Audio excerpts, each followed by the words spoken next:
कुछ दिन पहले मैंने ऑनलाइन ड्रैगन फ्रूट्स के तीनों वैरायटी के प्लांट्स को मंगाया था। रेड, व्हाइट, येलो तीनों ही ड्रैगन फ्रूट्स की जो वैरायटी होती है उनके पौधों को मैंने ऑनलाइन परचेस करा है, क्योंकि हमारे यहाँ नर्सरी वगैरह पर ड्रैगन फ्रूट्स प्लांट्स इजीली नहीं मिलते हैं। और अगर आपके यहाँ भी नहीं मिलते हो तो आप इन पौधों को ऑनलाइन परचेस कर सकते हैं। ऑनलाइन ये प्लांट्स इजिली मिल जाते हैं, बस आपको ट्रस्टेड वेंडर से ही इनके पौधों को परचेस करना चाहिए। तो यहाँ पर हमने ड्रैगन प्लांट्स तो मंगा लिए हैं, लेकिन अब बात आती है कि इनके पौधों को हमें लगाना कैसे चाहिए और कौन सी बेस्ट सॉइल होती है इनके पौधों को लगाने के लिए, जिससे आने वाले टाइम पर हमें इन पौधों से जो फ्रूटिंग है वो अच्छी और हैवी क्वांटिटी में देखने को मिले। तो इन पौधों को ग्रो करने के लिए सॉइल मीडिया बताने से पहले सबसे पहले आप सभी को क्या करना है, इन पौधों को प्लास्टिक पॉलिथीन में से निकाल लेना है। और हाँ, ये स्टेप ऑप्शनल है, क्योंकि जैसा कि आप सभी भी यहाँ पर देख पा रहे होंगे, मेरे ये जो ड्रैगन प्लांट है ये हार्ड सॉइल में लगे हुए आए हैं। मींस ये जो प्लांट है चिकनी मिट्टी में लगे आए हैं। इन पौधों को अगर मैं ऐसे ही लगा दूंगा तो ये अच्छी तरीके से ग्रोथ नहीं कर पाएंगे, क्योंकि चिकनी मिट्टी हमारे ड्रैगन प्लांट को बिल्कुल भी पसंद नहीं होती है। इन्हें भुरभुरी यानी कि दानेदार मिट्टी बहुत ही ज्यादा पसंद होती है, जिसका ड्रेनेज भी अच्छा हो। इसलिए सबसे पहले इन पौधों को पॉलिथीन में से निकालने के बाद आप सभी को नॉर्मल वाटर के अंदर इन्हें ऐसा ही प्लेस कर देना है, जिससे ये जो चिकनी मिट्टी है थोड़ी सॉफ्ट हो जाए। उसके बाद इस चिकनी मिट्टी को आपको प्लांट पर से पूरी तरीके से हटा देना है, और ये काम आपको बड़े ही आराम से करना है, इन प्लांट्स की रूट्स डैमेज ना हो पाए। और इन पर से चिकनी मिट्टी को हटाने के बाद इन पौधों को आप अच्छी तरीके से नॉर्मल वाटर से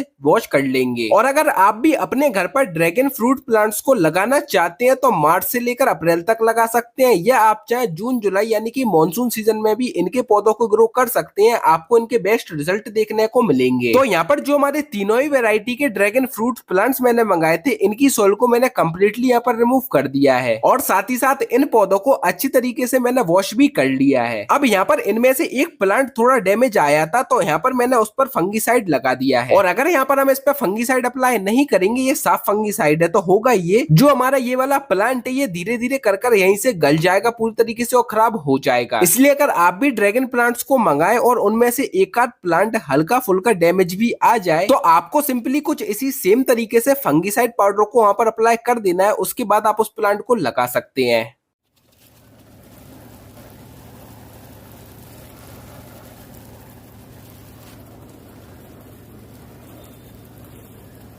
यहाँ पर मैंने ड्रैगन प्लांट्स को इन ग्रो बैग्स में लगाया है, और अगर आप भी चाहें इनके पौधों को ग्रो बैग्स में लगा सकते हैं, क्योंकि ये लाइट वेटेड होते हैं। अब बात आती है कि इनके पौधों की हमें क्या क्या केयर करना है और कौन सा बेस्ट फर्टिलाइजर होता है इन प्लांट्स के लिए, तो वो आने वाली वीडियोस में मैं आप सभी को बताऊंगा। तो आने वाली वीडियोस देखने के लिए आप हमारे चैनल को सब्सक्राइब कर लीजिए।